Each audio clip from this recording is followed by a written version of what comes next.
ইতিহাসে জাতীয় বেঈমান শব্দটা আমরা একবারই একজনের নামের পাশে স্থায়ীভাবে বসতে দেখেছি, তিনি হুসেইন মোহাম্মদ এরশাদ। কিন্তু 2024-এর রাজনীতিতে পটুয়াখালীর মাটিতে আমরা কি আরেকজন দ্বিতীয় এরশাদের জন্ম নিতে দেখছি? যে নূর ছাত্র অধিকারের কথা বলে রাজপথ কাঁপিয়েছিলেন, যে নূর আপোষহীনতার মুখোশ পরে কোটি তরুণের আবেগ নিয়ে খেলেছিলেন, আজ সেই নূরই পটুয়াখালী ৩ আসনে এক টুকরো ক্ষমতার লোভে নিজের আদর্শ, নিজের দল আর নিজের কর্মীদের বলি দিয়েছেন। ক্ষমতার জন্য এরশাদ যেমন বারবার ভোল পাল্টেছেন, নূরও আজ বিএনপির দুয়ারে দুয়ারে ধর্ণা দিয়ে প্রমাণ করেছেন তার কাছে নীতি বড় নয়, গদিই সব। কিন্তু নিয়তির কি নিষ্ঠুর পরিহাস! যে বিএনপির ওপর ভর করে তিনি বৈতরণী পার হতে চেয়েছিলেন, সেই বিএনপির মাঠের নেতারাই তাকে আজ ছুঁড়ে ফেলেছে। মাঝ দরিয়ায় নৌকাডুবি হলে মানুষের যে দশা হয়, নূরের অবস্থাও আজ তাই। না পেলেন নিজের দলের সম্মান, না পেলেন জোটের সমর্থন। আজ আমরা ব্যবচ্ছেদ করব পটুয়াখালীর রাজনীতির সেই নোংরা খেলা, যেখানে একজন ভিপি নূরের জাতীয় বেঈমান হয়ে ওঠার গল্প লুকিয়ে আছে। পটুয়াখালী ৩ আসনের বর্তমান রাজনৈতিক প্রেক্ষাপট এখন কেবল একটি নির্বাচনী লড়াই নয়, এটি হয়ে দাঁড়িয়েছে এক চরম বিশ্বাসঘাতকতার দলিল। পটুয়াখালী ৩ আসনে বিএনপির কোনো আনুষ্ঠানিক প্রার্থী নেই। আসনটি ছেড়ে দেওয়া হয়েছে গণ অধিকার পরিষদের সভাপতি নুরুল হক নূরকে। কিন্তু জোটের দোহাই দিয়ে এই মনোনয়ন পেলেও নূরের পায়ে তলায় আজ মাটি নেই।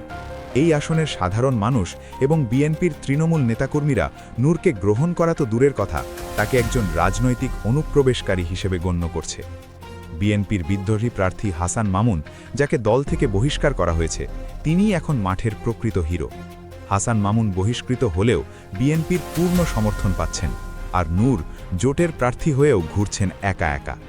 এটি নূরের জন্য কেবল একটি রাজনৈতিক ধাক্কা নয়, এটি তার বিশ্বাসযোগ্যতার কফিনে শেষ পেরেক। নুরুল হক নূরের এই সংকট বুঝতে হলে তার উত্থানের দিকে তাকাতে হবে। 2018 সালের কোটা সংস্কার আন্দোলন থেকে উঠে আসা এই তরুণ নেতাকে মানুষ একসময় বিকল্প ভেবেছিল, কিন্তু সময় গড়ানোর সাথে সাথে নূরের আসল চেহারা উন্মোচিত হয়েছে। ক্ষমতার জন্য এরশাদ যেমন সকাল বিকেল কথা পাল্টাতেন, নূরও আজ ঠিক তাই করছেন। একসময় যে নূর বড় দলগুলোর বিরুদ্ধে তর্জনী তুলে হুঙ্কার দিতেন, আজ সেই নূরই একটি সংসদীয় আসনের জন্য বিএনপির হাইকমান্ডের কাছে ধর্ণা দিচ্ছেন। এই যে আদর্শের বিসর্জন, এই যে নিজের কর্মীদের আবেগ নিয়ে জুয়া খেলা, একে জাতীয় বেইমানি ছাড়া আর কীই বা বলা যায়? এরশাদকে যেমন মানুষ ক্ষমতার লোভী আর রাজনৈতিক পল্টিবাজ হিসেবে চেনে, নূর আজ সেই তকমাটি নিজের গায়ে মেখে নিয়েছেন। নিজের দলের চাওয়া পাওয়াকে তুচ্ছ করে, দলের ভেতরের গণতন্ত্রকে হত্যা করে তিনি কেবল নিজের আখের গোছাতে পটুয়াখালীতে পা রেখেছেন। পটুয়াখালী ৩ আসনে বিএনপির বিদ্রোহী প্রার্থী হাসান মামুন নূরের জন্য এক বিশাল গলার কাঁটা। হাসান মামুন এই অঞ্চলের দীর্ঘদিনের পরীক্ষিত নেতা।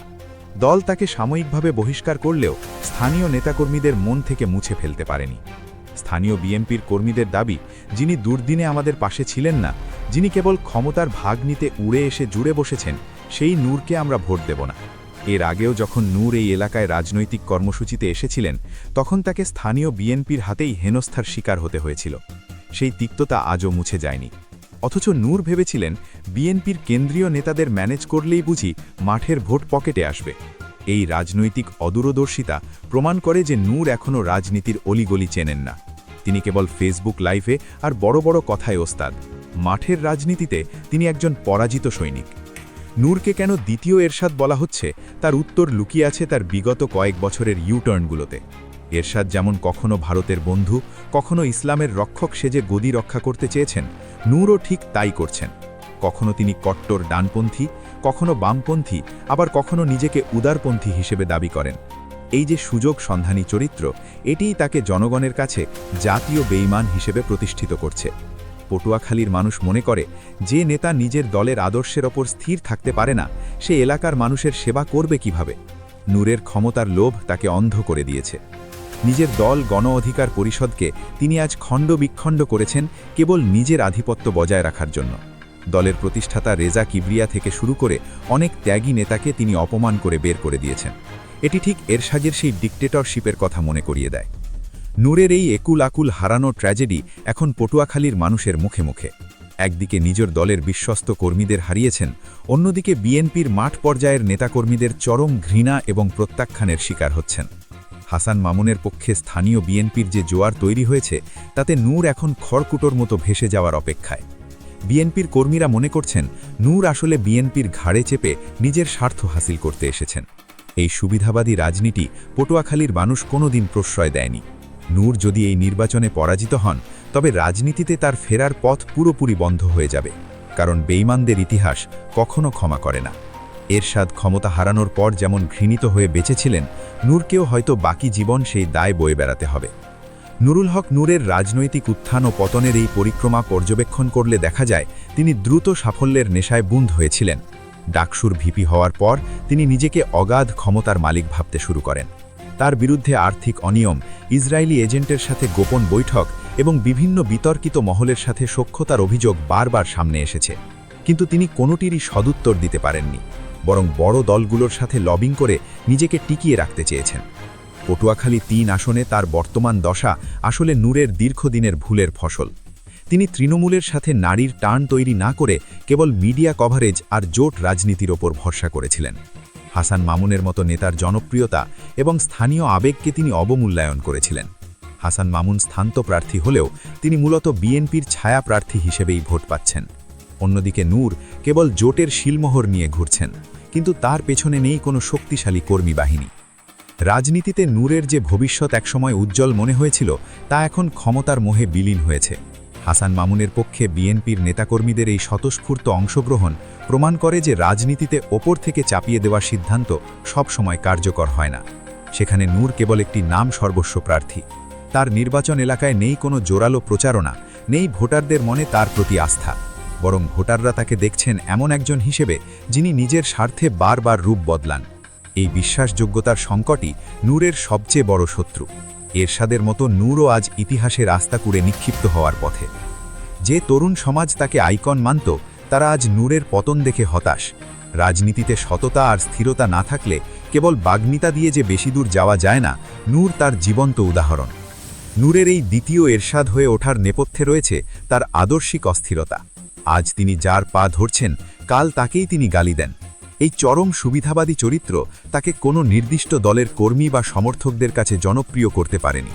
পটুয়াখালীর সাধারণ মানুষ মনে করে নূর আসলে রাজনীতির একজন ফেরিওয়ালা, যিনি কেবল ব্যক্তিগত লাভের জন্য আদর্শ বিক্রি করেন। নূরের এই করুণ কাহিনী বাংলাদেশের সমকালীন রাজনীতির এক সতর্ক বার্তা। ছাত্রনেতা থেকে জাতীয় নেতায় রূপান্তরিত হওয়ার যে সুযোগ তিনি পেয়েছিলেন, তা তিনি ক্ষমতার মোহে নষ্ট করেছেন। পটুয়াখালী ৩ আসনে তার করুণ দশা আসলে তার কর্মের ফসল। আদর্শহীন রাজনীতি আর তৃণমূলের সাথে বিচ্ছিন্নতা কিভাবে একজন প্রতিশ্রুতিময় নেতাকে ধ্বংসের দ্বারপ্রান্তে নিয়ে যেতে পারে, নূর তার জীবন্ত উদাহরণ। একুল অর্থাৎ নিজের আদর্শিক জায়গা তিনি আগেই হারিয়েছেন, আর অকুল অর্থাৎ ক্ষমতার স্বাদ পাওয়ার যে স্বপ্ন তিনি দেখেছিলেন, তাও এখন ধূলিস্যাৎ হওয়ার পথে। দ্বিতীয় এরশাদ হয়ে ওঠার এই চেষ্টা তাকে কেবল ইতিহাসের আস্তাকুড়েই নিক্ষিপ্ত করবে না, বরং তরুণ প্রজন্মের কাছে তাকে এক রাজনৈতিক প্রতারক হিসেবেও চিহ্নিত করবে। নূরের এই পতন কেবল একজন ব্যক্তির পতন নয়, এটি একটি প্রতিভাবান নেতৃত্বের অকাল মৃত্যুর আখ্যান। নূরের এই একুল আকুল হারানো ট্র্যাজেডি আগামী অনেক দিন রাজনীতির আলোচনার খোরাক হয়ে থাকবে। শেষ পর্যন্ত পটুয়াখালী ৩ আসনের লড়াইটা নূর বনাম মামুন নয়, বরং এটি হয়ে দাঁড়িয়েছে আদর্শ বনাম বেইমানির লড়াইয়ে। নূরের মতো সুবিধাবাদীদের পরাজয় হয়তো বাংলাদেশের রাজনীতির জন্য মঙ্গলজনক। যারা জনগণের আবেগ নিয়ে খেলে আর ক্ষমতার জন্য আদর্শ বিক্রি করে, তাদের পরিণতি নূরের মতোই হওয়া উচিত। পটুয়াখালীর মানুষ ব্যালটের মাধ্যমেই হয়তো সেই রায় লিখে দেবে।